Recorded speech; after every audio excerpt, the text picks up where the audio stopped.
All right, everybody, and welcome to a new interview for EDUKWEST. My name is Kirsten. I'm the founder of EDUKWEST, and I hope you all had a good start in the new year, at least in our part of the world.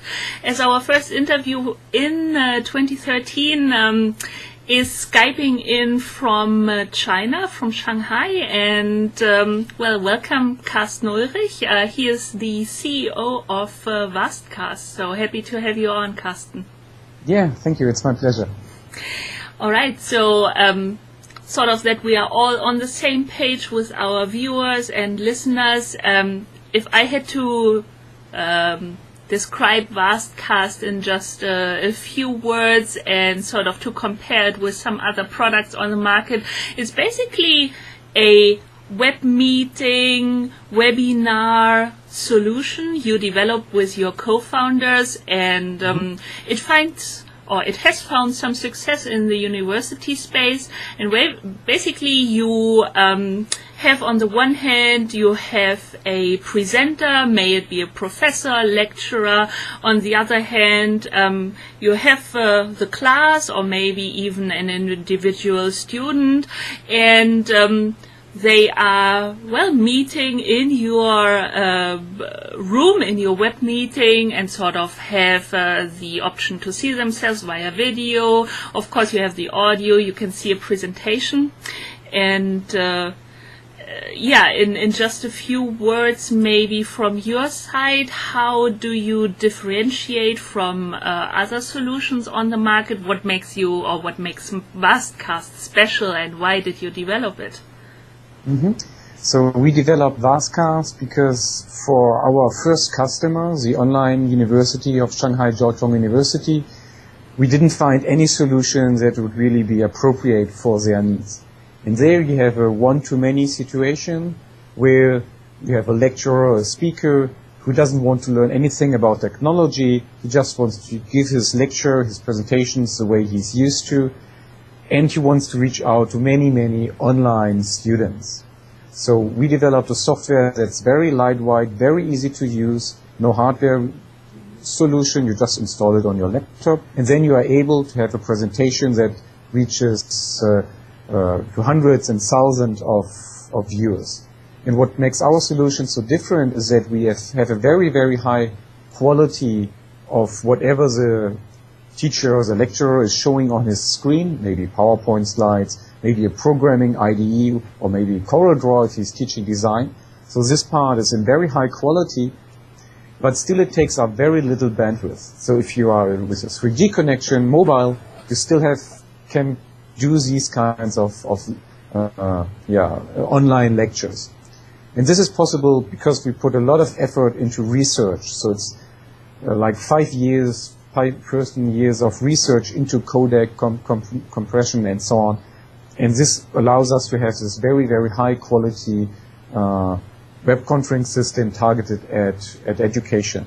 So I have it here. If you want me to just show it briefly so people, then it's, I think, easier to get an idea what it's look like. Sure, yeah? Give us an idea. And okay. Perfect. So that's our iPad client. And you see, that's on pause mode right now. But you see, you have two screens. The screen content in a very high quality. And then you have the lecturer, that's me, in that case, on the other hand. And of course, these two videos, they are synchronized. And on the one hand, you see the lecturer. That's really important for students because they want to see who is teaching them. And on the other hand, you have the video and you zoom in into whatever you want to see right now. And it works perfectly on mobiles. Actually, we went mobile first. So first we had the Android client. Actually, we even had a Nokia client, but that's a long time ago. So we have Android and an iPhone, but also, of course, with Flash you can access it also.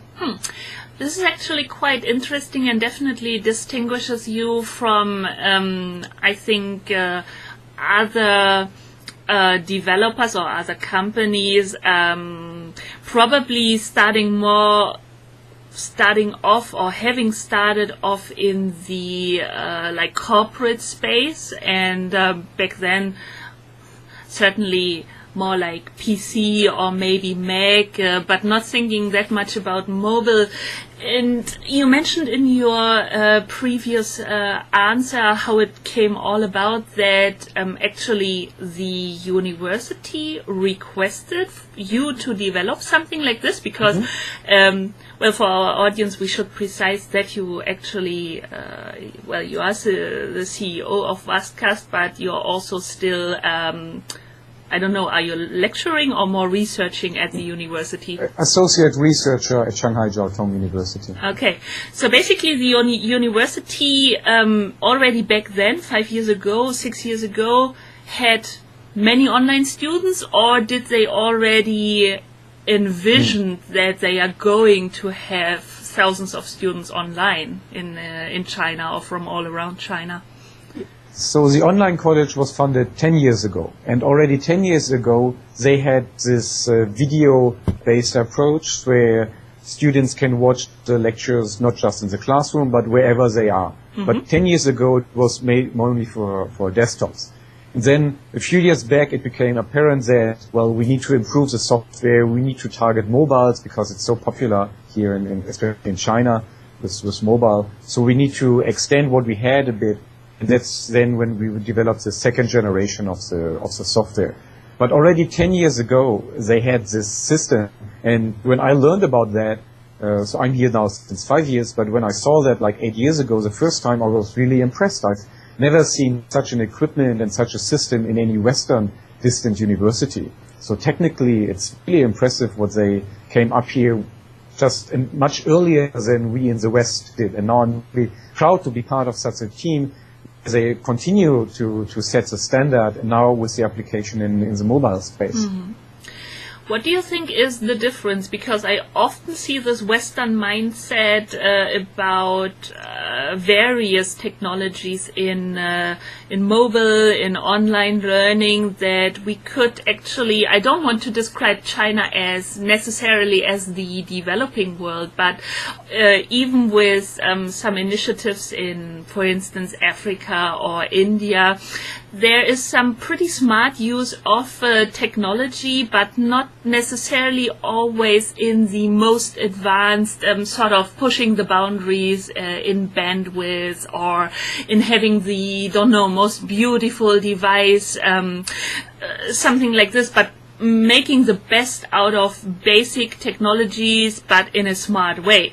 So as you said, lightweight was interesting or was actually crucial for you. Mobile was a necessity almost. Do you think for a product to position it here, you have to have all the bells and whistles that, universities in the States or even here in Europe accept a product in the same way? Or do we focus too much on, what's being developed in Silicon Valley, for instance? Yeah.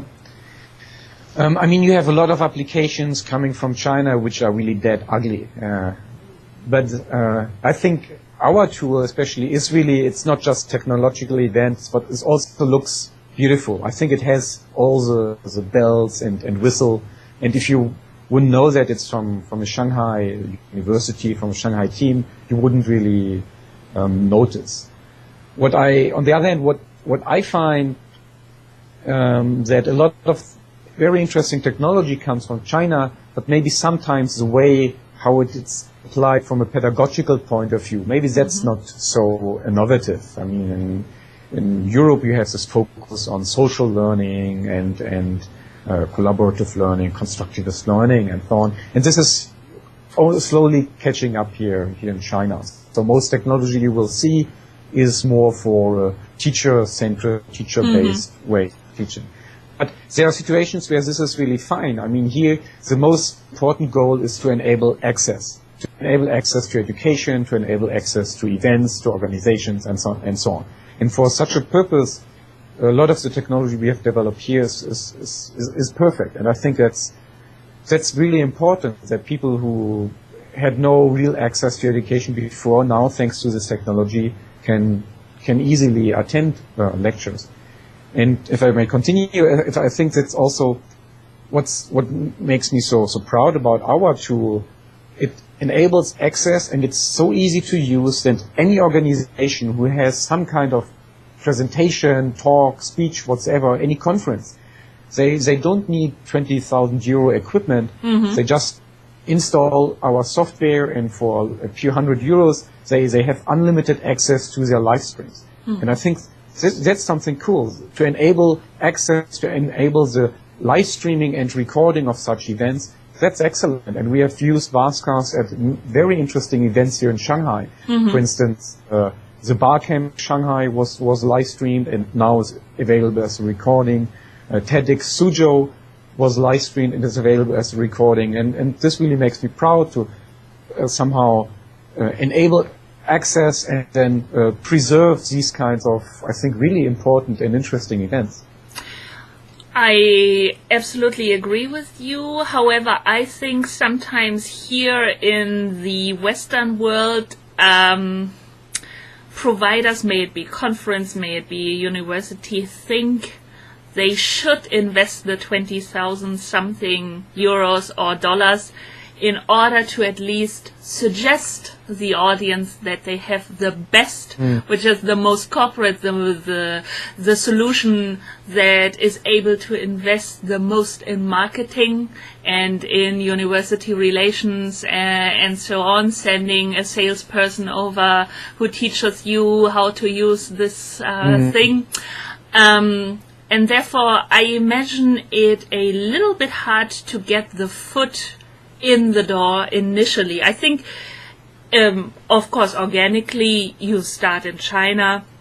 Maybe other countries, sort of new countries, let's call them, are a little bit more open or more easily to access with a solution like this.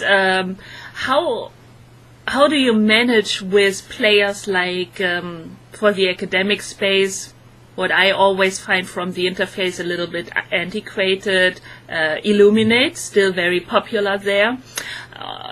In the corporate world, of course, you have Adobe Live Connect or Connect Pro. You have GoToMeeting. Where is the place for VastCast? That's an excellent question. If I had the answer, I would be very, very happy. So we are still trying to find out where we fit best in.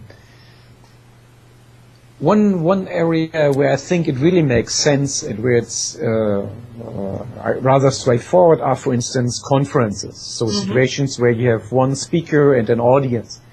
And of course, VastCast cannot replace going to a conference in person and having the personal discussions and so on. But sometimes I'm simply not able to go to some place, but I would still like to attend the lectures. Or as a conference organizer, I'm interested in having discussions on Twitter and so on about what's going on right now. And for these kinds of situations, having a tool that has a live stream and then afterwards a recording of the conference, of the keynote speakers, I think that makes sense. So currently we are targeting conference organizers, and we, for instance, last year we had the European Conference on Technology Enhanced Learning, the largest European conference in that topic. They used it to live stream and record all their presentations. So I think that's one market we are currently working on. Very and nice. Then sorry. No, sorry, I just wanted to say, so we actually met roughly a month ago in Berlin, also at a conference, and they didn't have any live streaming. They had some coverage, a little bit Twitter, but mostly like writing and then uploading it at the evening of the specific conference day, which is, of course, lagging behind a live experience. And as you said, even though we cannot be there, the experience is still much enhanced and I think more authentic than reading a piece or an article on a presentation afterwards. So what was the acceptance there? Because it was actually quite a big conference as well. So you mean the acceptance of did you like engage in some talks whether they might also be interested in adding a feature like this because they are not related or engaged with somewhat other provider, so it's like blank slate and you could start off as being the first solution. Yeah, so they partnered with Lecture to Go, and they had the recordings of the talks. Then, yeah, as you said, a few hours later. I think for such really huge conferences, VastCast cannot replace a very professional recording. I mean, did you see the equipment? They had one cameraman in every room. They had a team for the sound and so on. Okay, so and if you really want to have HD quality and you are willing to pay all these people, then that's a different market. With VastCast, we have one thing, you install it on your laptop, and that's basically it. So there's no need for some personnel. And I think it would add to things like online EDUKWEST. So I think it would not replace the nice recording with a cameraman, but it would very easily, very cheaply allow this live streaming, and by that, having maybe some more discussions going on while from other people who are watching it then and who will discuss through Twitter or whatever. I think so as well, because you see that almost after the conference, after the last day at noon, it basically breaks up and you have very little discussion afterwards. And for instance, now in Las Vegas, currently there's the big CES, Consumer Electronics Show, and it's not, for somebody in learning, it's not really a conference you would put in the center of your attention when you plan your year. However, it is very interesting to see from a technology standpoint to basically envision and already see, okay, where is it heading in the future, and then draw your conclusions also for applications or for use cases in in education in the future. So I'm actually quite happy for the people live streaming and having their webcasts and so on. So being here in France and still being able to follow up on each day of this show, even if it's not at its core related or targeted to education. So I think you mentioned a very important and interesting point there. And if we go back to this relationship of starting off as a university project and request, and now you're also a startup and responsible for everything as a CEO, basically, for selling it, presenting it, marketing it. How did you spin out of the university, and how is it possible? Are other people, potential customers, should they see you as an independent startup now, or what's the relation still with the university? Yeah. Maybe also one step back. So the way, the reason why we thought of making that as a startup was that whenever we talked about our system in conferences, or when we had visitors here going through the premises, many of them, they ask, oh yeah, well, that's a cool system. Can we buy it? Can we rent it, whatsoever? And then we thought, yeah, well, we have so many requests, we should actually do it. And it was the decision of the professor, the person, the big boss behind the whole lab, who took that decision. And then we thought about who would be best able to do these kind of things. And because I'm the only foreigner here in the lab, it suited me well, because I can connect the Chinese part and the European part and so on. So right now we still have the support of the lab. The research there that has been done will feed in to new versions of our product, but the product itself is completely independent now of the university. So it's completely decoupled from an architectural point of view, and the organization is also independent. So if you want to talk to me for VastCast, then I'm completely different from the guy who's doing the research, although the roles still overlap some. All right, and you already presented us some use cases of TEDx, Barcamp. I think very interesting, like also new approaches and sort of where do you see it going? You already mentioned you are seeing good potential in the conference space. Do you would you say that? Do you also see something in, I don't know, general webinars along lines like lifelong learning? Do you see it more in the formal space? Where do you see the most promising other use cases for VastCast? So one, very not promising from a financial point of view, but very nice use case is actually in enabling these what you call them, salons, or all these little organizations that you find in a city like Shanghai, who have really presentations of people with amazing talent, using VastCast there and then just somehow recording what they are doing. I mean, Shanghai, I live here not because it's a great city, and it's a great city because all of the people that are here, and all of the organizations, and all of the little institutes who organize events and so on. And now with this, they have some tool where they can preserve what they are doing, where they can make it more accessible. And that makes me happy, but they don't have money.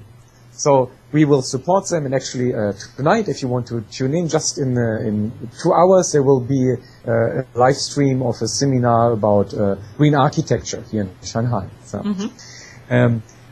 more from a commercial point of view, definitely, I think conferences, I already talked about that, but I think the most interesting use cases of VastCast are those we haven't yet thought of. So, for instance, if you are an educational organization, VastCast cannot really replace your classroom where there's lots of interactivity.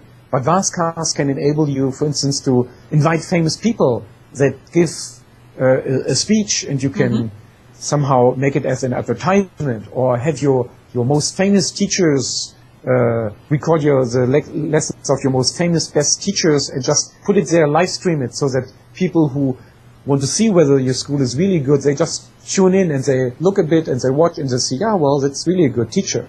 So I think it's not it can replace some part of the actual lessons, as it's doing here at the university, but it also opens up new applications, and it makes it possible because it's so easy to use and so inexpensive. So some new ways for doing advertisement, enabling everybody access to your lectures, even though it's not really the best perfect access as if you were in the classroom in person. But these kinds of things. And whenever I talk to companies here in Shanghai who are thinking about using it, whenever I talk to them, we come up with other new use cases. And this is really so interesting because I have my ideas, but then when I talk to people, suddenly we have just completely new ideas which are enabled by technologies such as VastCast. Yeah, it's not a replacement, it's an enhancement of the classroom or in a room real experience, and then of course reaching a broader audience than being limited to your city or your region.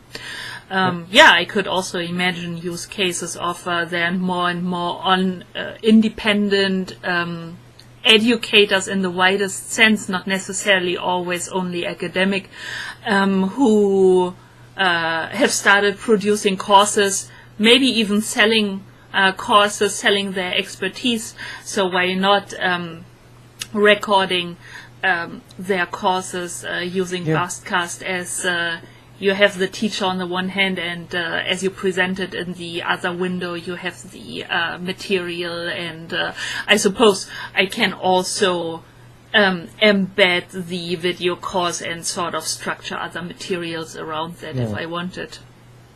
That's possible.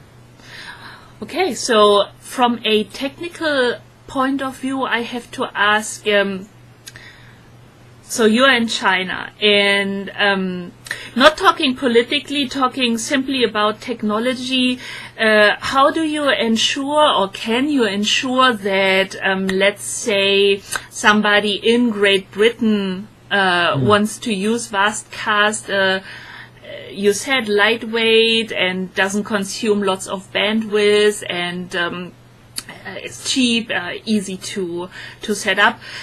Can you guarantee, how does it work from a technical point of view, that I really have the quality comparable to, don't know, other established products on the market? So it's independent of the location. So if you want to run it in Europe, as for the European conference, then we just use the Amazon servers, and we started an instance that run in Europe. So that's how we are independent of the sometimes very bad connection to the Chinese internet. Okay, so that's perfect. And I mean, Amazon is a big brand and reliable brand, so nobody has to worry about that. Sort of, Carsten, in 2013, what would you like in your position as CEO of VastCast? What would you like to see? What would you like to achieve for your product and for the team? What I would like to achieve is that we find enough paying customers that we can run our small team by ourselves. So I think that's what every CEO of a startup would wishes for, and I think it's not completely just a dream, especially since the salaries here in China, in Shanghai, it's still very low compared to the West. So I think with a few customers, we would reach a level where we could really be sure that we can continue with our service and then further improve it and keep it running so that everybody can profit from it. And for people, you presented VastCast on the iPad, so we had a glimpse at what it looks like. It looks beautiful, but you said there are some recordings available. There is going to be a live recording, although when our viewers are going to watch this, the event will be recorded then as well. But where can people access some recordings just to get an impression themselves of what your product is capable of? So you can access vastcast.us, vastcast.us, and there you find some links to a demo video and also some information about how to access our public events. And currently, most of our events that we have are public. So if you are interested in talks about technology-enhanced learning or about green architecture or about TEDx Suzhou, come to our page and you will find the login instructions there, and you will find the videos there. Perfect. More about you. Your website is carstenullrich.net with double L. But we put that in the blog post later on as well. So how can people connect with you if they are interested in learning more about VastCast? Probably also with their questions. If they, of course, they can come through EDUKWEST, so no problem about that. You are always welcome to do that. But for people who would like to contact you, the lab personally, what's best? What would you like to, or where would you like to direct them? So many ways. So either you go to our webpage and you subscribe, you create your account. So maybe for VastCast is currently free to try. We have a free trial which allows you to have a certain amount of live streaming. So if you are interested in that, you just go to the webpage, you input your email, and then we will create your account. That's for that. For more personal thing, well, you can find me on Twitter, Ullrich, like ULLRICH, or Google Plus, or also through my webpage. And I can also, maybe we can put my email on your page. So that would be another way, as long as I don't get it. Well, I get so much spam anyway, so it doesn't really. No, our audience is not spammy at all. They are all people interested in education. I mean, if it's there out there on the webpage, then robot will crawl anyway. Okay. Oh yeah, but that's very kind. That's excellent. So yeah, we will put my email address on your page. Cool. Okay, perfect. Well, thank you, Carsten, for giving us the introduction to VastCast, learning a bit about the product, how it was developed and has now evolved. First, successful customer acquisitions, or at least implementations, and well, I hope we can do our little part, but of course you're very active yourselves, and well, many more customers in 2013, and it was definitely fun learning more about VastCast. So thank you. Yeah, thank you, Kirsten. It was really kind to give me the opportunity to talk about that. And my invitation, so not for you, of course, but also for all the listeners, come to Shanghai. It's an amazing city. It's very much different from what you would expect from maybe what you read in the Western media, but it's an amazing city. It's really very lively. And if you're in Shanghai, drop me an email. I'll show you around. I'll show you the nice places. I will introduce you to what's really where the future is done right now. Thank you so much.